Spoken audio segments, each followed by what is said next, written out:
There were 36 names under family. Mine wasn't one. I'd sold my grandmother's locket to help pay for this wedding, stitched a sunburst quilt with Evan and Ava and tiny Liberty Bells, and still ended up a ghost by the coat rack.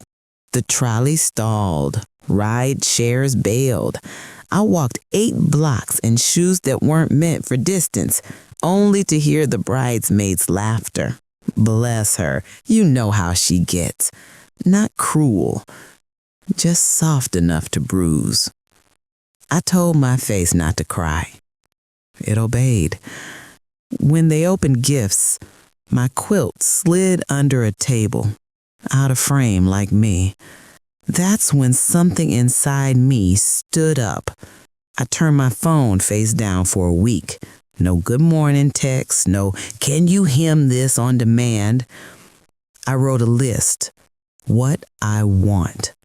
A class. A walk at 10. A savings account with only my name. A quilt with a sun in the center. And this time, I wouldn't give it away. Weeks later, a gallery window carried my name. Women who never see cafeteria hands saw color that made them generous. My son, the groom, stopped on the sidewalk and asked me, "Mom, why didn't you tell me?" I'm telling you now. This isn't a revenge story. It's a quiet revolution that started with a missing place card and ended with a door in my life opening from the inside. If you've ever been invited to your own life last, pull up a chair. Don't box your son in. Stay with me. I walked in through the second set of doors, the ones near the potted ferns. The ceremony was over. Of course it was. The seating cards were proof. I'd missed the vows, but arrived in time for proof of my absence, a relief to some, if not all. I told my face not to cry. My face and I know each other a long time. It obeyed. "Mom!" Evan's voice found me before I found him. He came in with a gust of tuxedo and aftershave, with the same grin he wore in 6th grade when he hit a 3-pointer at the buzzer. He hugged me hard like he always has. "You made it." "I did," I said, my mouth against his lapel. "The city conspired, but I made it." "You look beautiful," he said, honest as ever. No flattery. He meant the navy dress his mother's budget had stretched for, with the careful darts I'd put in myself, with the silver shoes bought from a discount rack 2 months ago and babied like royalty. Ava approached with flowers on her wrist and a smile that landed near her cheekbones, but never reached her eyes. "Mrs. Carter, Lorraine, we were worried. The traffic was a nightmare. I'm so glad you're here." "The important thing is you two are married," I said. Beside her stood a cluster of women, college friends, colleagues, cousin-somethings. They were beautiful in the effortless way of women who knew which fork to use at the right time and had learned, somewhere you're supposed to, that somebody else would carry in the heavy tray. They smiled at me, each smile a little ice cube sliding into a glass. "Can we take your gift?" one of them asked. I hesitated. The quilt felt like something I should hand to Evan directly, a bridge placed in his hands. But the women were kindness embodied, courtesy in heels. "We'll put it somewhere safe," one of them promised. "Gifts disappear if we leave them near the door." I gave them the quilt. I watched the bronze and blue bundle travel past the dessert table, dip below the skirt of a long table, and reappear only as the corner of a ribbon. Something in me folded too. A square of fabric, tucked under a table, out of the frame. I found my assigned seat in a row near a pillar. It was labeled "Friends of the Couple," where I didn't know anyone. The women around me sipped tiny drinks and spoke in a language I half understood. Something about pre-tax contributions and Napa and May. Something about bidding seasons and brand alignment. I sat with my hands around a glass of water and tried to line up my breath. I did not cry. I have never been a crier. I am a doer. For 35 years, I ran the cafeteria at Cobbs Creek Elementary. I knew which children liked extra fruit and which ones pretended to like vegetables when their mothers were watching. I stood on my feet in good shoes that never cost more than $80 and lifted crates heavier than pride, and I made it look easy because that's part of the job. When they budget cut staff and wanted to cut breakfast, I went to the school board with a plate of eggs and a list of statistics and told stories until the boats came back our way. I have done hard things. I didn't think the hardest thing would be sitting at a wedding and feeling my life be both too much and not enough. When it was time to open gifts, the room gathered itself into a circle of anticipation. The biggest boxes were met with squeals. The registry items, china, and smart home gadgets were documented with great delight. When they pulled out one thing that wasn't on the list, a small breath went around the circle. Surprise disguised as a coup. A cousin presented a vintage ice bucket. It earned a laugh. When someone called out that there was a soft package under the table, Ava bent, lifted the corner of my ribbon, smiled dutifully, and then placed it quietly beneath a cluster of smaller things. "Oh, that's so sweet. We'll cherish it." She said it like a line we all agree to say because we are civilized. Evan's eyes were on the next box. The ribbon retreated. I could tell you I left then, that I slipped out with what was left of my pride, but I didn't. I stayed. I stayed because I am stubborn and because my son's hand found mine once when they all toasted and he squeezed the way boys squeeze when they've been brave for too long. I stayed and watched the world speak a language I can't and don't entirely want to. I stayed until right before the cake was cut, when the boom of applause felt like a wave that might knock me down. I kissed Evan's cheek and told him, "Your cake is beautiful." I kissed Ava's ear beside her cheek and told her, "You are a lovely bride." She said, "Thank you for coming." And she meant it, and it still landed like a door closing softly. The ride home was quiet. West Philly looked the way it always looks on Saturday nights. Kids maneuvering scooters, a cluster of cousins on a stoop, a man selling water bottles from a cooler by the corner. The trolley worked, as if the city wanted to show me it wasn't about the roads at all. It was something else, something I didn't know how to change. I hung up the navy dress carefully. I sat at my small round kitchen table, the one with the faded daisies circling the edge, and I thought about all the ways a woman disappears without leaving the room. I remembered the afternoon Ava walked through my apartment and touched my doilies with 2 fingers, gentle as if petting a bird, saying, "So vintage," and meaning so other. I remembered when Evan called to tell me their condo was accepted and how my mouth said hallelujah and my hands wrote a check from my emergency fund. I remembered how I had let their plans climb into my lap and how I made room for them, thinning myself out to fit around them. The next morning, I made coffee the way I like it, strong and a little sweet, and I did something that startled even me. I put my phone upside down on the table and turned the ringer to silent. I have always been the mother who calls first, who sends "good morning, baby" texts, who reminds about the change in weather. That morning, I did not.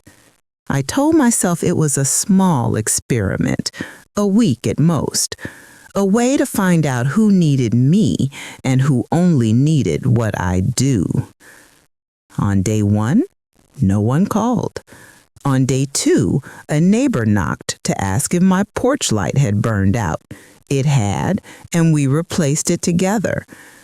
On day 3, the woman from the church phone tree offered me a ride to Bible study. I said yes, and then didn't go. I sat on my porch and listened to the wind in the maples.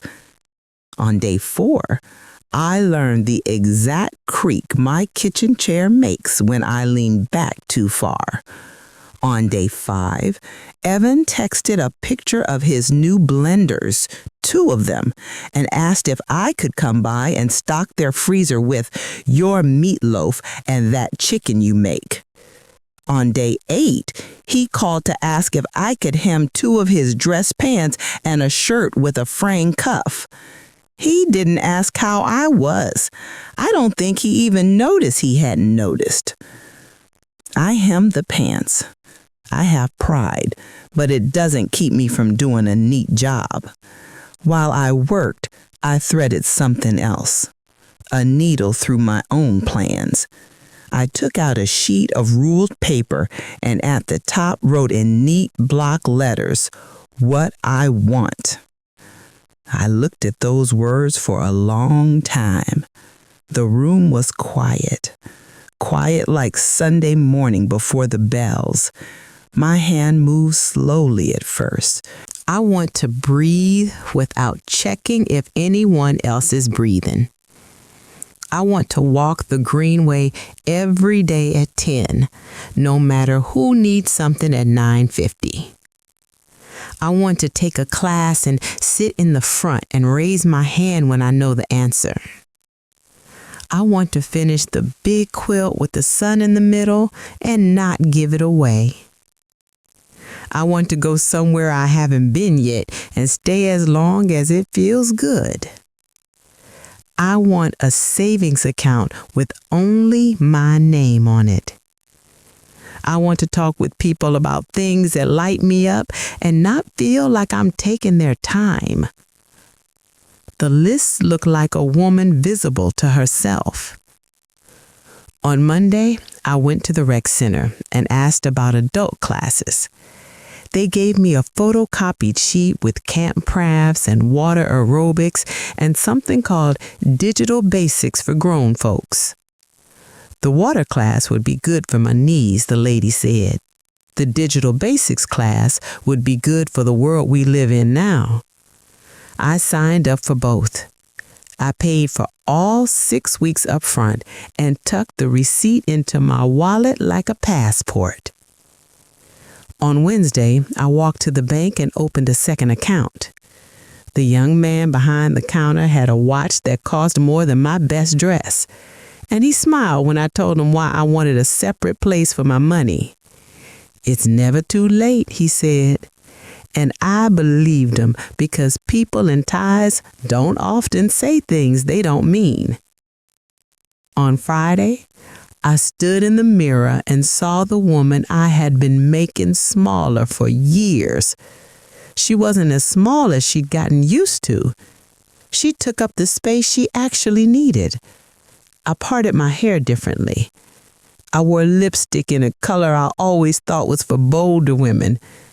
I looked like myself and also not like a Lorraine who had once been Lorraine and then got lost somewhere between the school cafeteria and other people's plans and had just now found the map back.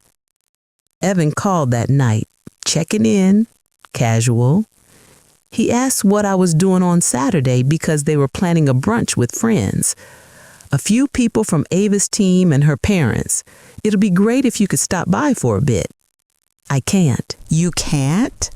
He sounded genuinely surprised, not offended, as if the words didn't quite fit in his ear. I have plans, I said. What plans? He asked, still kind, baffled. Class, I said. And after that, something for myself. For yourself, he repeated. Like a foreign phrase he wanted to get right. Have a lovely brunch, I told him, and it didn't hurt the way I thought it might. The water aerobics class was full of women who had grandbabies' pictures on their phones and opinions about shoes. They didn't ask whose mother I was or who I belonged to. They asked how my knees were and whether cold water made me ache. The digital basics class was held in a room that smelt like toner and whiteboard cleaner. The teacher, a man in his 50s with laugh lines set into his face, called me Ms. Lorraine and showed me how to send a long email and attach a photo without calling my nephew. The first week, I sent exactly one message to myself. Subject line, proof of life. The photo I attached was the view from my porch at 6 p.m. Gold light in the maple leaves, the newspaper on my stoop, my shoes neatly aligned like soldiers coming off duty. 2 weeks into my new life, I went to the quilting guild that meets in the basement of a Methodist church 2 neighborhoods over. I've sewn all my life, hems and curtains, Halloween costumes and prom dress emergencies. But I had never walked into a room where women talked about lacking seams and outstitching grief as if they were the same craft. They welcomed me without interrogation. They asked what I was making and meant me too. I showed them the bronze and blue sunburst pattern I had sketched in a notebook last winter, thinking I'd never have the time for that many tiny pieces. An older woman named Patricia, silver hair and a sleek bun, nails short and clean, pointed to a place where my idea would be easier if I let the pattern breathe. She said, "Don't box your son in. Let it be the center it is." I let it. I began to move around my own life as if I wasn't trespassing. I moved the guest bed into the room with the best light and called it my studio. I boxed up the extra bar glasses I kept because company might come and replaced them with jars of thread ordered by shade, the pale ones like early morning, the deep ones like a choir. I bought myself a coffee maker that makes enough for one, the amount I actually drink, instead of pretending I might suddenly host a breakfast. A month after the wedding, the conversation I knew was coming finally arrived. Evan sat on my faded plaid couch with his good jacket still on and his hands folded like he was about to pray or ask for a raise. "Mom," he said, and exhaled the way you do before you tell a truth that has been rolling around in your mouth getting smooth. "We need to talk." "About what?" "About balance," he said, which would have been funny if it weren't earnest. "About how we present ourselves. You know how the world is. People read into things. Ava's family hosts a lot of things with her colleagues. Sometimes when you talk about how hard it was when I was little, or your job at the school, people make assumptions." "About what?"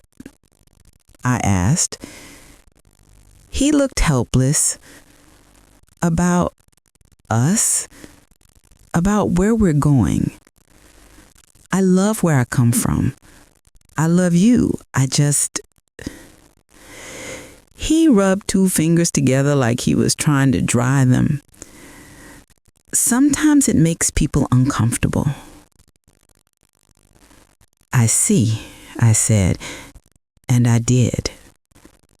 Not each word, but the direction the words were going. "He just thought maybe," he said slowly, "we could have more private time with you, and public things could be,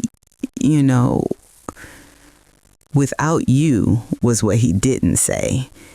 He was a good son. He wouldn't say it that way. He would say it as nicely as a thing like that could be said. and then he would hate himself a little after. He looked at me like a boy at the doctor, like if he held still, it would hurt less. "That's fine," I said. My voice surprised us both. It didn't wobble. It sounded like it had somewhere to be. "You're not upset?" he asked. "I didn't say that," I said. "It's fine. I heard how the wind is blowing. I can bend. I don't break." He leaned forward, hopeful, relieved, manlike. "Thank you, Mom." When he left, I didn't cry. I set a pot of water to boil and made tea strong enough to hold me up. I sat at my kitchen table with my list of wants and added a new line. "I will be loved as I am, or not at all in public.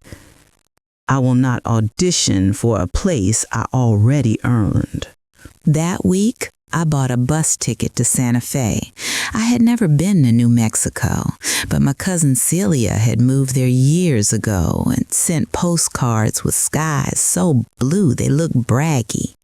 When she picked up my call and I told her I was coming, she laughed her big laugh and said, "I'll make the guest bed, but only for a week, because after that we're going to see mountains."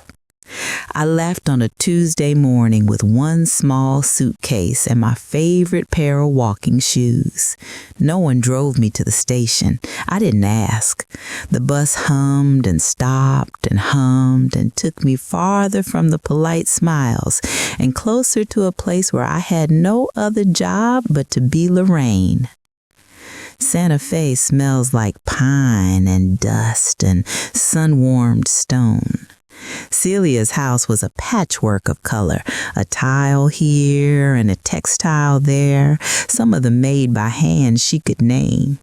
She poured me coffee in a mug with a chip and said, "Tell me everything from the beginning, but only once. Then we're going to talk about your future like it's a quilt we're laying out on the floor."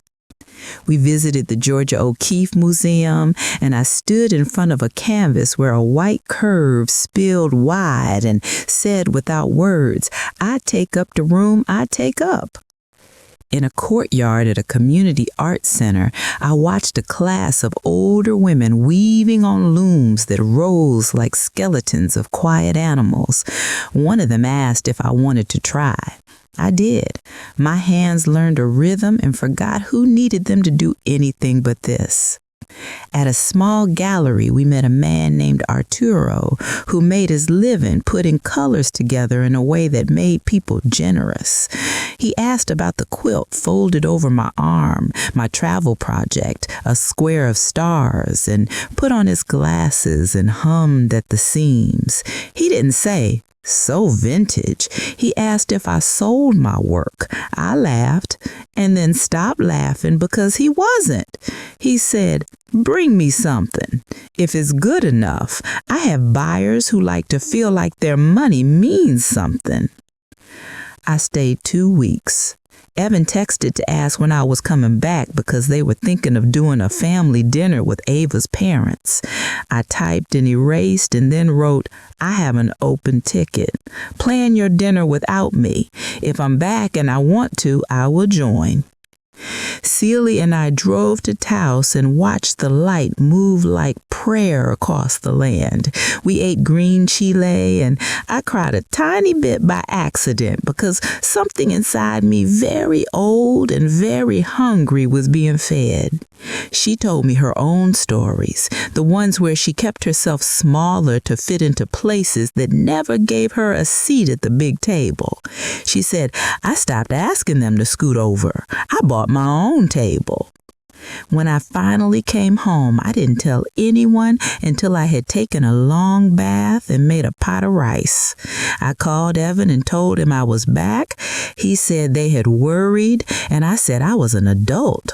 He said he wanted me to be happy, and I said I had every intention of being so. At the Quilting Guild, Patricia asked what the sky looked like in Santa Fe, and I told her, and she said, "Your sunburst needs 3 more edges now. It's wider, isn't it?" Arturo texted a week later, "Send me pictures of 3 pieces." I sent 5. He wrote back, "Bring the sunburst and the one with the road." I packed them carefully and took the bus, a woman with 2 quilts and a new set to her shoulders. The gallery smelt faintly of lemon oil and money. He hung my work in a window where anyone walking by would have to look up. He told me to come back on Saturday when the ladies come after brunch. Saturday arrived with the kind of sun that forgives mistakes. I put on my good dress and my lipstick that said I was not apologizing for that. I walked to the gallery with a small bag and a big breath. The ladies came, as promised, smelling faintly of expensive soap, and underneath, fear of missing whatever everyone else was getting. They cooed at the oils and passed over the photographs and paused at my quilts like they'd found something that felt like a childhood they could purchase. "How long does it take?" one asked. "How long do you have?" I answered, and they laughed because they like a woman who can make a joke out of a truth. 2 of them bought my work. Arturo paid me that afternoon. He handed me an envelope with a number I had never been paid for anything that didn't make someone else's life easier. I walked out into the light and sat on a bench near a planter of geraniums and cried exactly 4 tears. Then I put the envelope in my bag and texted Celia a heart and a sun. The next week, Evan called, not to ask for meatloaf or pants, but to tell me he'd seen my quilts in a window without meaning to. He said I was walking with Ava and she said, "That looks like your mom's color." And then it was your name. His voice sounded all the ways a boy sounds when he discovers his mother has a world that does not require his permission. "Why didn't you tell me?" "I am telling you," I said, smiling into the phone. "We want to come see," he said, "if that's okay." I said, "It is." And it was. He and Ava came to the gallery on a quiet Wednesday and touched the air near my work as if it might bruise. Arturo came out from the back with a smile for me and a neutral nod for them. He knows how to read a room. "These are beautiful," Ava said, her voice careful, like stepping into a new language. "Thank you," I said. I didn't say, "Isn't that lovely?" I said, "It took a long time to learn how to let the sun be as big as it is."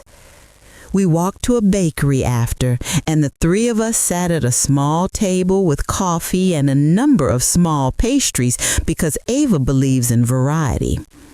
She asked questions about the guild, about Patricia, about the threads I used. Evan asked if I had any shows coming up, and I told him I had been invited to teach a Saturday morning workshop at the rec center. "They'll pay me," I said, and he said they should. 2 months later, I stood at the front of a room with 6 women and 4 men and 1 teenage girl who'd come with her grandmother and told them what they already knew, that you can make something whole out of pieces that don't seem to fit, that sometimes you have to unpick a seam to make it strong, that you keep your iron hot and your heart patient. The first week of my class, Ava called to ask if I'd like to come to the little dinner they were hosting for her boss and a visiting consultant. "Evan says your story about saving the breakfast program at your school is something," she said. "Would you consider telling it?" "Would I consider it?" I repeated, tasting the new shape of her request. "Yes," I said, "I would." At their condo, the table was set with the kind of good plates I used to look at in catalogs for the steady pleasure of knowing I didn't need them.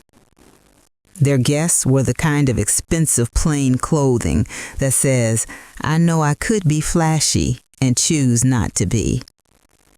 Evan introduced me as his mother and a quilt artist. I did not correct the order. It was right enough. The consultant asked about community work, and I told the breakfast story, how statistics couldn't change minds until the taste of warm food did.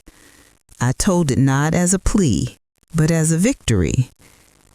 After dessert, the boss asked Ava how much the quilt in their living room had cost.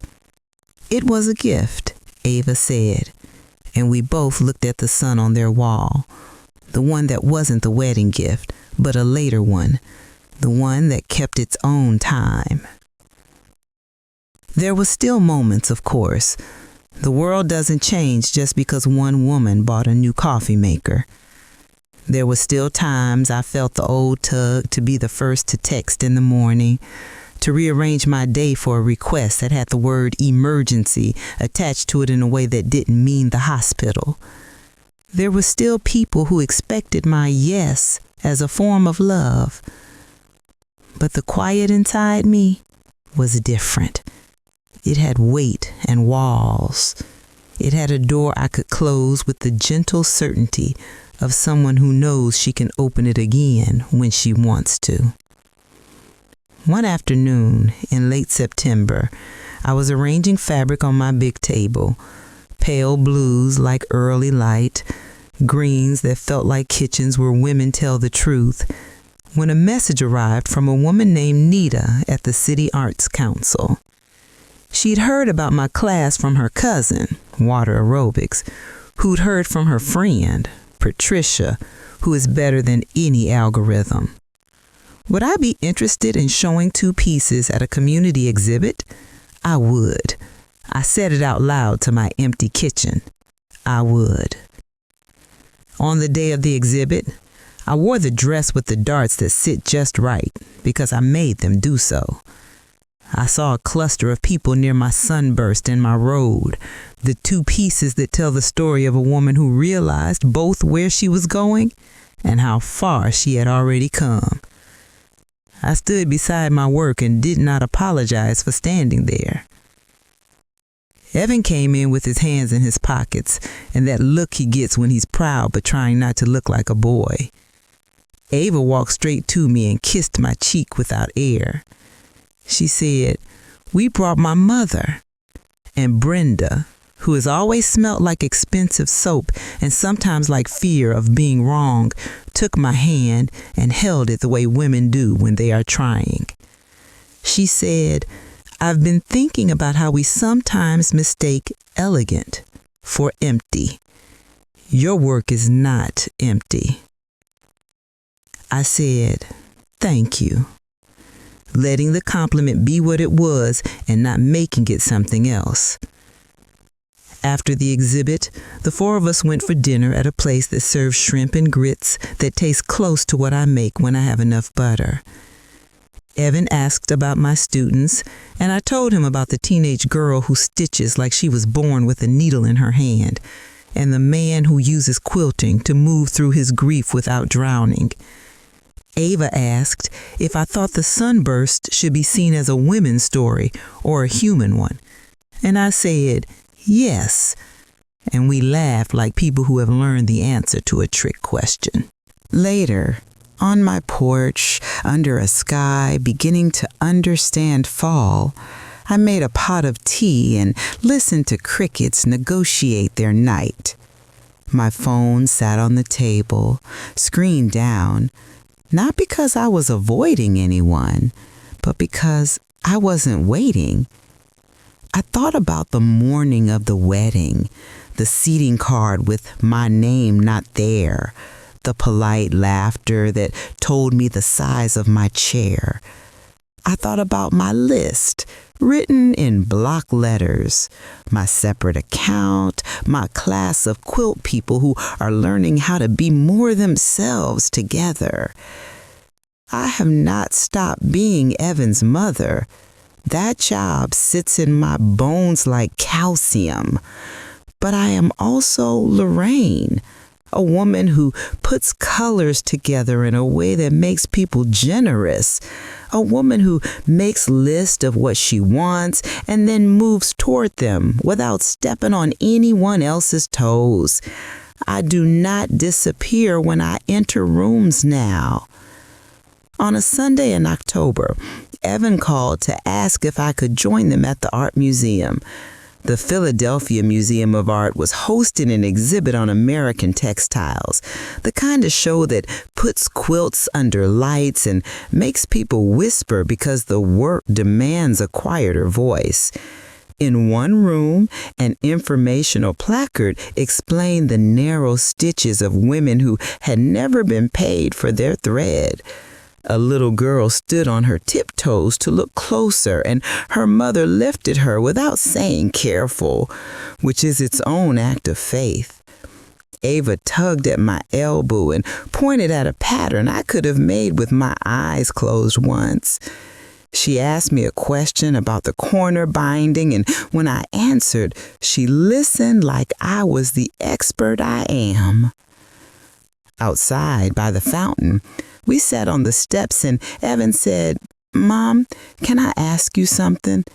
He looked like he did when he was 7 and asked if the moon followed our car. "You can." "Are you happy?" he asked. Not, "Are you okay?" Not, "Do you need anything?" The two questions I have trained men to ask me. "Are you happy?" "Yes," I said. I didn't have to think about it. "Yes, baby, I am." He nodded and his head took on the set of a man who could carry something important without putting it down. We waved goodbye in the parking lot. Ava hugged me and didn't inspect my dress with her eyes first. They drove away in a car that smelled like new leather and hope. I walked to the bus stop. Because I like the bus. Because I like that the bus collects people who might not otherwise share a room and moves them somewhere else. An older man asked about the bag I carried, and I told him it held fabric, and he told me about his sister who used to sew prom dresses for girls who couldn't afford them, and how sometimes those girls looked like queens in the hallway, and sometimes they had to learn later. We talked about all the ways a person learns to be big without taking anyone else's seat. At home, I made myself a plate of food and ate it on the good plates I keep for myself now. I walked to the studio and placed a new square on my table, a center not yet stitched, edges waiting their turn. I threaded my needle, breathed in the quiet, and began again. Not because someone expected it of me, not because a registry lacked such a thing, but because I want to, because I can, because a woman's work is not only what feeds other people's plates. Sometimes it is a son no one asked for, stitched carefully enough to hold. The next morning at 10, I walked the greenway with my neighbors, my knees soft, my breath steady. A woman I see most days, her name is Joan. She has red sneakers and a laugh that bounces. Ask how my show went. "Good," I said, which is the truth and the modesty required by our zip code. "Better than I knew it could." She grinned. "Keep going," she said. "Don't shrink." "I won't," I told her, "and I won't." People think the biggest revolutions arrive with drums. Sometimes they arrive in envelopes with checks addressed to your full name. Sometimes they arrive as a bus ticket with no return date printed. Sometimes they arrive as a quiet Saturday when you say no to a thing that isn't an emergency so you can say yes to your own life. Sometimes they arrive as a seating card with your name not on it, and you write it for yourself and set it where you choose. If you were standing in my kitchen tonight, I'd pour you a cup of coffee from the maker that makes exactly enough, and I'd show you my list, now dog-eared and updated. I'd point to the line that says, "Tell the truth without apologizing." And I'd tell you this truth. I used to measure my worth in how fast I could make my love useful. Now I measure it in breath, in stitches, in how much light a room can hold when I don't stand in the doorway guarding me exit. Evan still calls. Ava calls too.